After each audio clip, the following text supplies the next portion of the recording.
بسم الله الرحمن الرحيم الحمد لله وكفى وسلام على عباده الذين اصطفى أما بعد قال الله تبارك وتعالى أعوذ بالله من الشيطان الرجيم بسم الله الرحمن الرحيم خذ العفو وأمر بالعرف وأعرض عن الجاهلين وقال الله تعالى والكاظمين الغيظ والعافين عن الناس والله يحب المحسنين وقال الله تبارك وتعالى وما أرسلناك إلا رحمة للعالمين وقال النبي صلى الله عليه وسلم أكمل المؤمنين إيمانا أحسنهم خلقا أو كما قال عليه الصلاة والسلام۔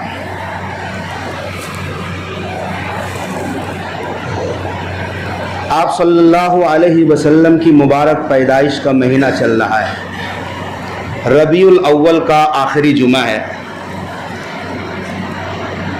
سیرت پاک حضور اکرم صلی اللہ علیہ وسلم کی زندگی کی جو سیرت ہے، آپ کی زندگی کا ایک خوبصورت اور اہم ترین گوشہ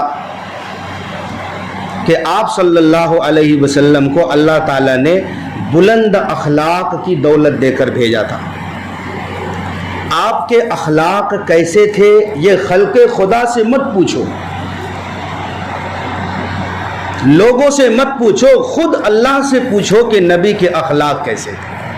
جس نے نبی کو پیدا کیا اور جس نے اخلاق کو پیدا کیا، تو قرآن کہتا ہے کہ ہم سے پوچھو، ہم بتائیں گے۔ نون والقلم وما یسطرون ما انت بنعمت ربک بمجنون وان لک لاجرا غیر ممنون وانک لعلی خلق عظیم۔ نبی کے اخلاق کو بیان کرنے کے لیے اللہ نے قسم اٹھائی ہے، نون والقلم وما یسطرون، مجھے قسم ہے قلم کی اور قلم جو لکھے اس کی قسم ہے۔ یہاں قلم سے مراد تقدیر کا قلم ہے کہ اللہ تعالیٰ نے حدیث کے مطابق سب سے پہلے قلم کو پیدا کیا، پھر کہا کہ اے قلم اکتب، لکھو۔ تو قلم نے وہاں سے لے کر ابد تک، قیامت تک آنے والے تمام حالات، واقعات، تقدیروں کو لکھ دیا۔ پھر قلم سے مراد عام لوگوں کے قلم بھی ہو سکتے ہیں، مفسرین کے قلم، محدثین کے قلم، علماء کے قلم، فقہا کے قلم، سائنسدانوں کے قلم، اور عدالت کی کرسی پر بیٹھے جج کے قلم، کیونکہ عام طور پر قلم سے وہ کام ہو جاتے ہیں اور وہ فیصلے صادر ہوتے ہیں جو کبھی زبان سے نہیں ہوتے۔ تو قسم ہے مجھے قلم کی، اور جو کچھ قلم لکھے اس کی قسم ہے۔ اے محبوب، آپ رب کے فضل و کرم سے دیوانہ نہیں ہیں۔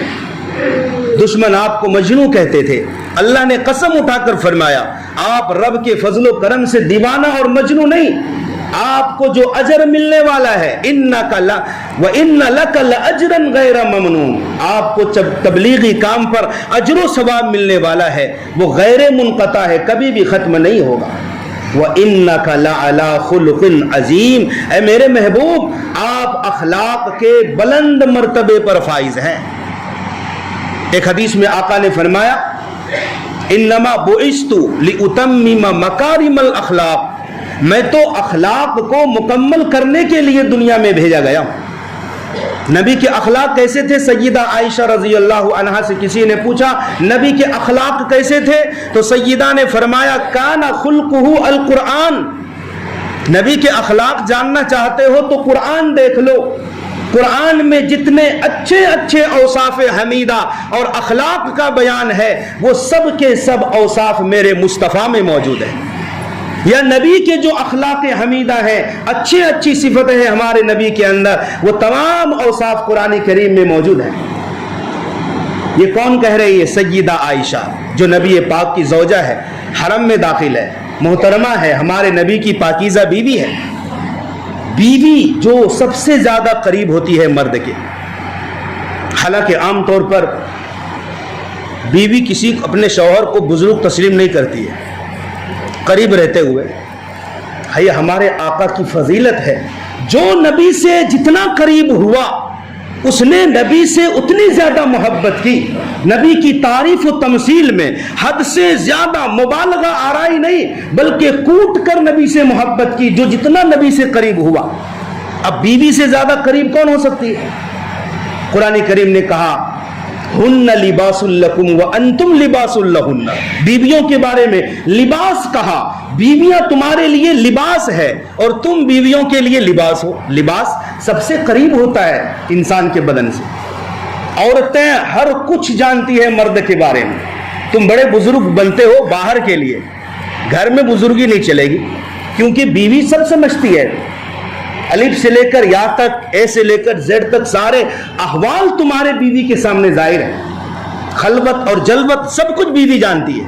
اور بیوی اگر کسی کو بزرگ اور پیر تسلیم کر لے تو آج کے زمانے میں بہت بڑا کمال ہو گیا۔ وہ آپ نے سنا ہوگا نا، ایک پیر صاحب تھے، ساری دنیا پیر صاحب کہتی تھی اسے، بیوی نہیں مانتی تھی۔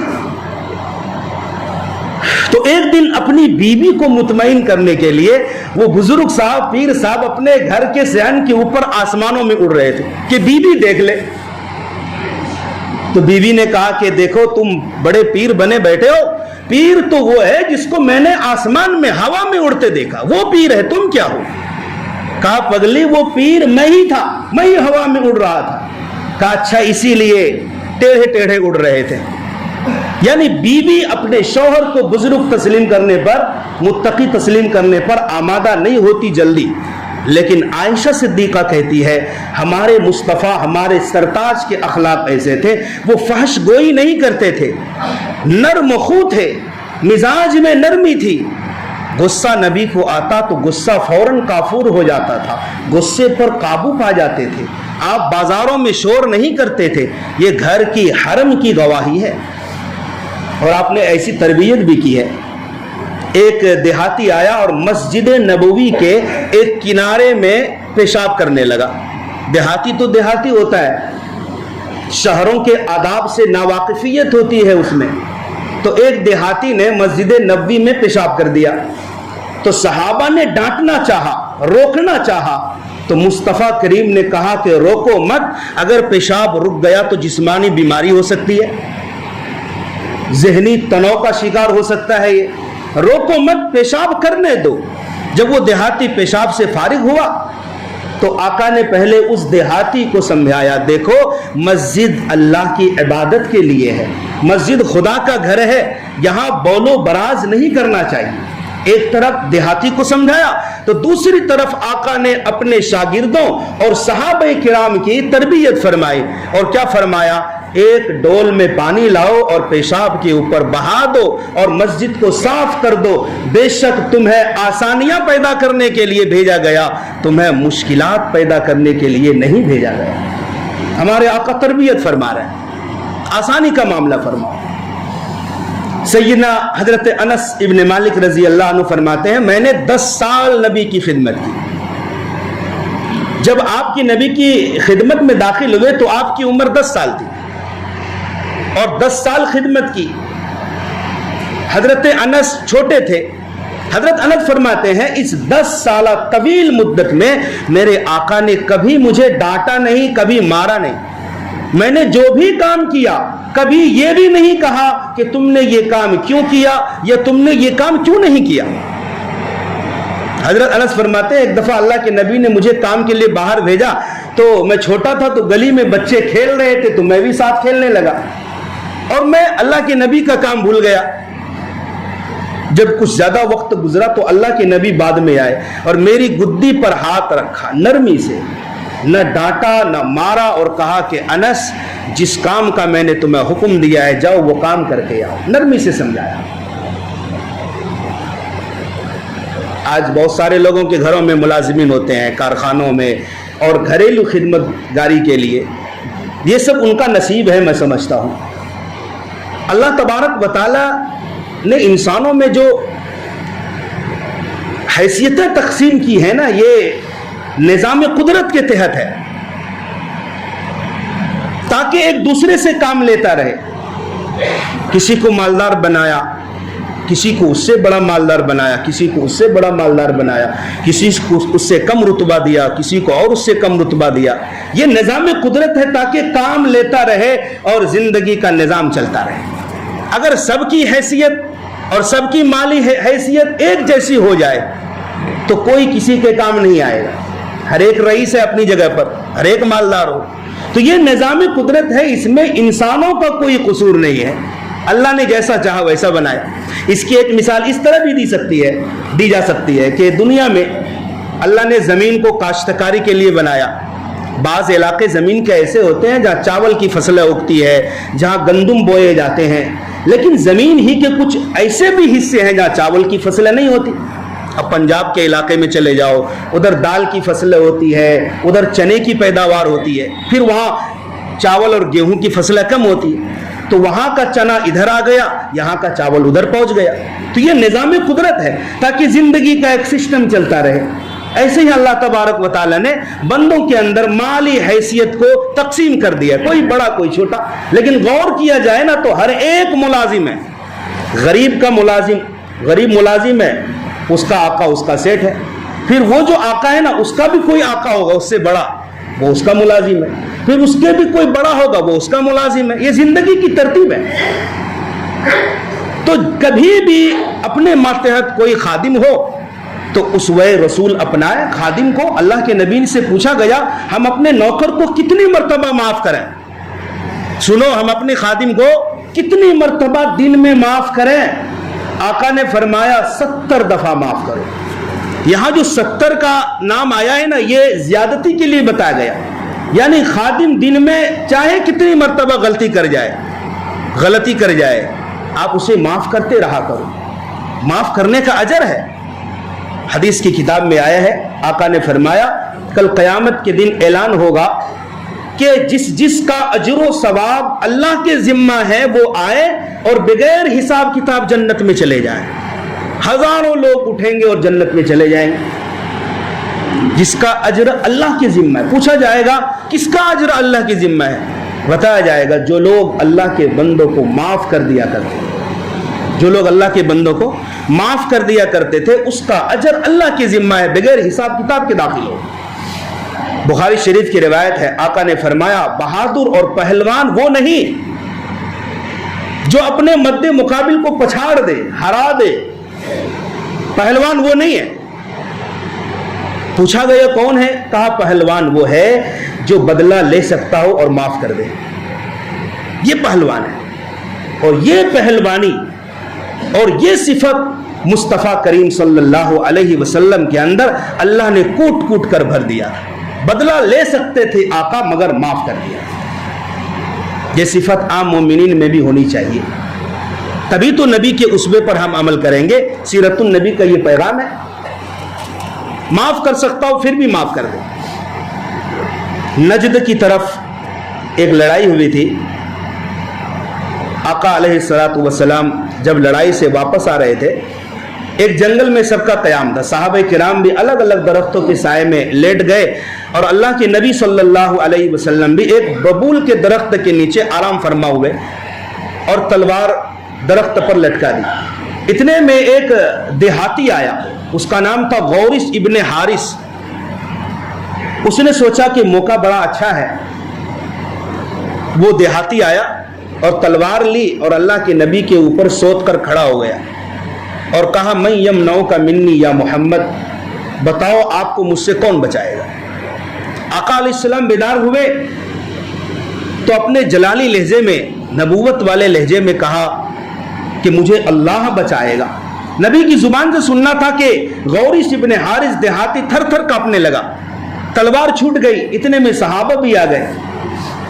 اب تو آقا بدلہ لے سکتے تھے، صحابہ بھی موجود تھے اور جانی دشمن تھا، واجب القتل ہو گیا تھا، لیکن آقا نے یکسر معاف کر دیا، کہا چھوڑو جانے دو۔ غورث ابن حارث چلا گیا اور اپنے قبیلے میں جا کر کہا لوگوں خدا کی قسم میں ایسے شخص سے مل کر آیا ہوں جو روئے زمین پر سب سے بہترین اخلاق والے ہیں۔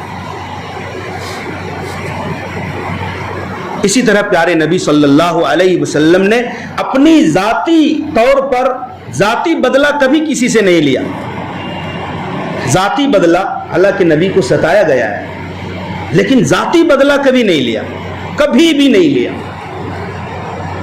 ایک بدو آیا اور اس نے آقا کے گلے پر ایک دھاری دار چادر تھی، اس زور سے چادر کو کھینچا دونوں سرے سے کہ اللہ کے نبی کی گردن لال ہو گئی، خراش آ گئی گردن میں،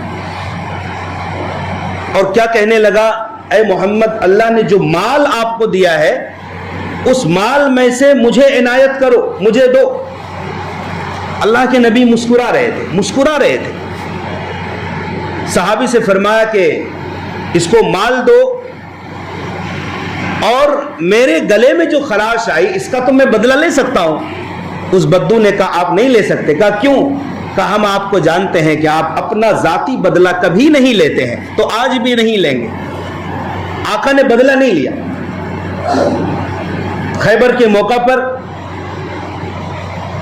زینب یہودیہ عورت تھی، سازش کے تحت اس نے نبی کی دعوت کی اور ایک بکری کو زہر میں بھونا گیا، گوشت تیار ہوا، زہریلا گوشت آقا علیہ السلام کی خدمت میں پیش کیا۔ آقا صحابہ کرام کے ساتھ نوش فرمانے لگے۔ ایک صحابی کی موقع پر ہی موت ہو گئی، ابن معرور کی، اور آقا نے جب گوشت کے ٹکڑے کو منہ میں رکھا، زہر اتنا خطرناک تھا کہ نبی کا تلوے میں زہر اثر کر گیا تھا، اور مرض الوفات میں جب آپ دنیا سے رخصت ہو گئے تھے تو زہر کی شدت بھی اختیار کر گئی۔ بعد میں وہ عورت پکڑی گئی تھی اور یہودیوں کی سازش منکشف ہو گئی تھی۔ آقا علیہ السلام نے کوئی بدلہ نہیں لیا، ذاتی بدلہ کبھی کسی سے نہیں لیا۔ اور آپ کو معلوم ہے کہ آپ کے اوپر زہر کا اثر ہوا تھا، جادو کا اثر ہوا تھا۔ لبید ابن عاصم نے خطرناک جادو کر دیا تھا، اتنا خطرناک جادو تھا وہ کہ آقا علیہ السلام اپنا کیا ہوا کام بھی بھول جاتے تھے۔ اور جس جادو کی توڑ کے لیے اللہ تعالیٰ نے معوذتین کو نازل کیا تھا، قل اعوذ برب الفلق قل اعوذ برب الناس، یہ 11 آیتیں اسی جادو کے توڑ کے لیے، کیونکہ لبید بن عاصم کی بیٹیوں نے آپ علیہ السلام کے بال میں 11 گرہیں لگائی تھی، خطرناک جادو کیا۔ بعد میں یہ لوگ پکڑے گئے، لیکن آقا نے اپنا ذاتی بدلہ نہیں لیا۔ یہ سب کے سب ایسے تھے جو نبی کے جان کے دشمن تھے، آپ چاہتے تو سزا دے سکتے تھے لیکن معاف کر دیا۔ یہی نہیں، آپ کے جو چچا تھے حضرت حمزہ رضی اللہ عنہ، آپ کے سگے چچا ہیں، عمر میں 2 سال بڑے ہیں، آپ کے رضائی بھائی ہیں، دونوں نے ایک عورت کا دودھ پیا ہے، اور آپ کے دوست تھے، چچا بھی دوست بھی۔ جب ہم عمر ہونا تو دوستی میں بدل جاتی ہے چیزیں۔ اور بڑے اللہ کے نبی سے محبت کرنے والے تھے۔ غزوہ احد میں وحشی ابن حرب نے حضرت حمزہ رضی اللہ عنہ کو شہید کر دیا، اور جب آپ شہید ہوئے تو ابو سفیان کی بیوی ہندا آئی اور حضرت حمزہ رضی اللہ تعالی عنہ کے کلیجے کو نکالا، اور ہندا نے امیر حمزہ رضی اللہ تعالی عنہ کے کلیجے کو چبایا۔ کتنا المناک سانحہ تھا آقا کے لیے۔ ایک طرف آپ کے چچا شہید ہیں، پھر ہندا آپ کے چچا کے کلیجے کو چباتی ہے، آپ کے کان کاٹے گئے، آپ کی ناک کاٹی گئی، آپ کا مسئلہ کیا گیا۔ یہ وہ ایسے شہید ہیں راہ خدا کے جنہوں نے جان دے دی، اور شہادت کے بعد بھی آپ کے ایک ایک عضو نے مزید قربانیاں پیش کی ہیں۔ تو وحشی ابن حرب نے شہید کیا، ہندا نے کلیجہ چبایا۔ یہ دونوں معافی کے قابل ہرگز نہیں تھے، تاریخ نے ایسی معافی نہیں دیکھی ہوگی۔ وحشی ابن حرب نے اسلام قبول کیا، آقا نے اسلام کو قبول کیا، کہا تمہارا اسلام ہمیں منظور ہے، تم مسلمان ہو، صحابی ہو، جنتی ہو، جنت میں جاؤ گے انشاءاللہ، لیکن وحشی ہو سکے تو میری نظر کے سامنے مت آنا، تو میں دیکھوں گا تو چچا یاد آ جائے گا۔ اور ہندا جو ابو سفیان کی بیوی تھی جس نے کلیجہ چبایا تھا، آقا علیہ السلام نے اس ہندا کو بھی صحابیات کی لسٹ میں شامل فرمایا۔ ہندا نے بھی اسلام قبول کر کے اسلام کو دامن سے لگایا اور مسلمان ہو گئی۔ آقا نے یکسر معاف کر دیا، کوئی ذکر نہیں۔ آج تو ہم اپنے بھائی کو معاف نہیں کرتے، خدا نہ خواستہ معاف کر دیے تو برسوں تک چلتا ہے، میں نے معاف کر دیا تھا، دوسروں کو بھی سناتے ہیں میں نے معاف کر دیا تھا, یاد ہے اس غلطی پر میں نے کوئی تنبیہ نہیں کی. ارے آقا نے ساری زندگی کبھی کسی غلطی پر تنبیہ نہیں, یاد بھی نہیں دلایا تم نے فلاں غلطی کی. سن 8 ہجری میں مکہ فتح ہوا, وہ مکہ جہاں آپ رہتے تھے, آپ کا بچپنا گزرا, آپ کی جوانی گزری, زندگی کی ایک بڑی مدت آپ نے گزاری, 53 سال مکے میں گزارے. آپ اور آپ کے ماننے والوں کو کیسی اذیتیں دی گئی. نماز کی حالت میں رہتے اونٹ کی اوجڑی ڈال دی جاتی, آپ کے راستے میں کانٹے بچھائے جاتے, آپ کی بیٹیوں کو طلاق ہوئی مکے میں, بلال رضی اللہ تعالیٰ عنہ کو مکے میں تکلیفیں دی گئی, آپ کے اوپر پتھر کے چٹان رکھی گئی, زنیرہ کی آنکھیں نکال لی گئی. یہ سب کے سب روداد مکے میں ہوئی ہے. لیکن جب آپ فاتح بن کر مکے میں داخل ہوئے نا, تو سر جھکا کر داخل ہوئے. جب کوئی کسی ملک کو فتح کرتا ہے, سر جھکا کر نہیں, فخر کے ساتھ اور سر کو اٹھا کر چلتا ہے کہ میں فاتح بن کر داخل ہوا ہوں. آقا سر جھکا کر مکے میں داخل ہوئے, بیت اللہ شریف میں پہنچے. سارا صحن حرم دشمنان اسلام سے بھرا ہوا تھا, ہر ایک اپنی خیر منا رہا تھا کہ آج کیا ہوگا, آج محمد جو چاہیں گے وہی ہوگا. ایک صحابی نے نعرہ لگایا اس موقع پر, الیوم یوم الملحمہ, آج تو خون بہانے کا دن ہے, آج تو ہم بدلہ لیں گے, بدلے کا دن ہے. آقا نے فرمایا نہیں, اس طرح نہیں, الیوم یوم المرحمہ, آج رحم و کرم اور پیار کا دن ہے, آج عام معافی کا دن ہے. کہا لوگوں بتاؤ, اے قریشیوں بتاؤ, مکہ والوں بتاؤ, میں تمہارے ساتھ کیا معاملہ کروں. سب نے کہا کہ آپ معاف کر دیں, آپ رحیم و کریم بھائی بھی ہیں اور آپ کریم بھائی کے بیٹے بھی ہیں, آپ سے معافی کی امید رکھتے ہیں. آقا نے فرمایا جاؤ جاؤ, میں وہی بات کہوں گا جو یوسف علیہ السلام نے اپنے بھائیوں سے کہا تھا, لا تصریب علیکم الیوم یغفر اللہ لنا ولکم. تم سب کے سب آزاد ہو, تمہارے اوپر کوئی باز پرس نہیں ہوگی, اللہ تمہیں معاف کرے. سب کو آزادی کا پروانہ دے دیا. یہ وہی مکہ ہے. جب مکہ فتح ہوا نا, آقا علیہ الصلوۃ والسلام حضرت بلال کو فرماتے ہیں, بلال جاؤ عثمان بن طلحہ سے چابی لے کر آؤ خانہ کعبہ کی. عثمان بن طلحہ فتح مکہ سے پہلے یہ مسلمان ہو گئے تھے کچھ عرصہ پہلے, لیکن عثمان بن طلحہ کی ماں یہ سخت کافرہ تھی ابھی بھی. بلال کو فرمایا کہ جاؤ عثمان بن طلحہ سے خانہ کعبہ کی چابی لے کر آؤ. خانہ کعبہ کے اندر 360 بت رکھ دیے تھے کفار نے, تو چابی لے کر آئے حضرت بلال. دروازہ کھولا آقا نے, بتوں کو صاف کیا, نماز ادا کی. تو جب آپ خانہ کعبہ کے اندر عبادت سے فارغ ہو کر باہر نکلے, صحن حرم میں بڑے بڑے صحابہ تھے, گردنیں اونچی کر رہے تھے کہ آقا یہ چابی مجھے دے دے رکھنے کے لیے, میں متولی بن جاؤں. یہ بڑی فضل کی بات تھی اس زمانے میں. خانہ کعبہ کی چابی جس کے ہاتھ, اس کے اختیار میں ہوتا تھا, جب چاہے کسی کے لیے خانہ کعبہ کھول دیں, جب چاہے بند کر دیں. دو بڑی شرف کی بات تھی, ایک حاجیوں کو پانی پلانا یعنی زمزم کا کنٹرول اپنے اندر رکھنا, اور دوسرے خانہ کعبہ کی چابی. یہ دو بڑی فضیلت والی بات تھی. ابو بکر صدیق بھی تھے, عمر فاروق بھی تھے, بڑے بڑے صحابہ تھے, ہر ایک کی خواہش تھی کہ چابی کسے ملے, مجھے مل جائے. لیکن آقا نے کسی کو نہیں دیا, نہ بلال کو دیا, نہ ابو بکر, عمر, عثمان و علی, کسی کو نہیں دیا, بلکہ فرمایا عثمان بن طلحہ کو بلاؤ, کہاں ہے. عثمان بن طلحہ آئے تو آقا نے فرمایا خذوہا, عثمان بن طلحہ اس کو پکڑو, یہ چابی لو. تو عثمان بن طلحہ رونے لگے. کہا کیوں روتے ہو؟ کہا آقا مجھے وہ بات یاد آ گئی, مکے میں ایک مرتبہ آپ خانہ کعبہ کے اندر داخل ہونا چاہ رہے تھے اور میرے پاس چابی تھی. آپ نے کہا تھا عثمان مجھے اندر داخل ہونے دو, عبادت کر لوں, نماز پڑھ لوں. تو میں نے آپ کو اندر جانے کی اجازت نہیں دیا, میں نے خانہ کعبہ کا دروازہ نہیں کھولا تھا. آپ نے باصرار کہا لیکن میں نے نہیں کھولا. تو آپ نے ایک بات کہی تھی کہ عثمان ایک دن ایسا آئے گا کہ میری جگہ پر تم ہوگے اور تمہاری جگہ پر میں رہوں گا, یعنی چابی میرے ہاتھ میں ہوگی اور تمہارا ہاتھ خالی رہے گا. آقا وہ بات یاد آ گئی, اللہ نے آپ سے کیا ہوا وعدہ پورا کر دیا. اب چابی آپ کے ہاتھ میں، میرے پاس کچھ بھی نہیں ہے. آقا نے کہا کہ یہ چابی پکڑو اور ہمیشہ کے لیے چابی لے لو، انشاءاللہ قیامت تک یہ چابی تم سے کوئی نہیں چھین سکے گا. یہ بنو شیبہ کا خاندان میں تھے حضرت عثمان بن طلحہ، یہ شیبی خاندان کہلاتا ہے. کتنے حکمران آئے، بادشاہتیں آئی، وزراء آئے، خلفاء آئے، اور ابھی تک آ رہے ہیں. نظام مملکت بدلا، فرما روا بدلے، لیکن خانہ کعبہ کی جو چابی ہے، کلید برداری کا کام، یہ اسی شیبی خاندان میں ہوتا چلا. چابی اسی خاندان میں ہے. بات چلی ہے تو ایک اور بات عرض کر دوں.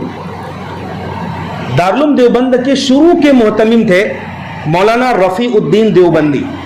مولانا رفیع الدین دیوبندی جو اخیر عمر میں ہجرت کر کے مکہ چلے گئے، وہیں آپ کی قبر بھی بنی. تو جب یہ مکہ پہنچے نا تو انہوں نے حدیث میں پڑھا کہ قرب قیامت سے پہلے پہلے امام مہدی ظاہر ہوں گے جو آپ کے خاندان سے ہوں گے، اور وہ خانہ کعبہ کے حجر اسود کے پاس دیوار سے ٹیک لگائے لوگوں سے بیعت کر رہے ہوں گے جہاد کے اوپر. بالکل فتنہ فساد کا زمانہ ہوگا. تو امام مہدی آئیں گے، اور آقا نے بشارت سنائی ہے امام مہدی کے لشکر میں شامل ہونے کا. بہت کم تعداد میں لوگ شامل ہوں گے، 313 لوگ حمایت میں آئیں گے وہاں پر پہلی دفعہ جب بیعت کریں گے. اور بہت بڑی فضیلت ہے کہ جس طرح غزوہ بدر میں 313 مسلمان تھے، امام مہدی کے ہاتھ میں جو خانہ کعبہ میں بیعت ہوگی اس کی تعداد بھی 313 ہوگی، اور ثواب وہی ملے گا جو بدر کے صحابہ کو ملا تھا. تو مولانا رفیع الدین جب مکہ مکرمہ میں تھے نا، جب یہ حدیث انہوں نے پڑھی تو ایک عجیب ترکیب سوجی. کہا پتہ نہیں امام مہدی کے دور تک ہم زندہ رہیں گے بھی یا نہیں، لیکن انہوں نے سوچا کہ جس خاندان میں بیت اللہ کی چابی ہے، یہ خاندان تو انشاءاللہ ہمیشہ قیامت تک رہے گا. چابی والا انسان تو رہے گا، امام مہدی کے بعد تک بھی رہے گا. تو انہوں نے ایک خط لکھا امام مہدی کے نام، ایک تلوار خریدی، ایک قرآن شریف لیا، اور یہ تینوں چیزیں اس زمانے کے جو شیبی خاندان کا جو چابی بردار تھا اس کے حوالے کر دیا دوستی کر کے. کہا یہ تینوں چیزیں امانت ہے میری طرف سے، اور یہ جب امام مہدی آئیں گے تو ان کو دے دینا. اگر آپ کے زمانے میں نہیں آئے تو آپ اپنی اولاد کو وصیت کرنا ہے. اس خط میں کیا لکھا تھا؟ مضمون یہ تھا: السلام علیکم، فقیر رفیع الدین دیوبندی کی طرف سے عرض گزار ہوں کہ اس وقت بندہ مکہ معظمہ میں حاضر ہے، آپ کی زیارت کرنا چاہتا ہے، اور اگر آپ کی زیارت نہ ہو سکی تو یہ ایک تلوار ہے اور یہ قرآن شریف آپ کے لیے تحفہ ہے. تلوار آپ اپنے کسی مجاہد کو دے دیجئے گا جو میری طرف جنگ لڑے میری طرف سے.